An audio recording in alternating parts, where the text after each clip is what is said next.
So you know all those case numbers we see? They're based on the PCR test. Just how reliable is it?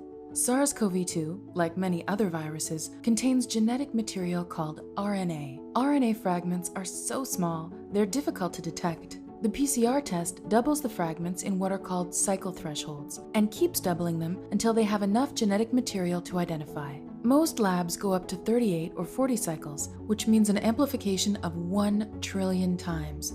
But is that too much amplification? Because while live virus is present in people who are actually sick, traces of dead virus are present in people who used to be sick, even months later, or in people who were exposed to a virus, but their body cleared it and they never got sick at all. They're not infectious. Genuinely sick people get a positive test in relatively few cycles because they have a high viral load. But the samples of people who are recovered or exposed have to be magnified billions of times to get a positive result.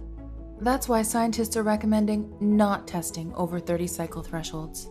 So what would happen to case numbers if labs cut back to 30? At one New York lab, it resulted in a 63% case reduction. When a Massachusetts lab did the same, almost 90% of their cases disappeared.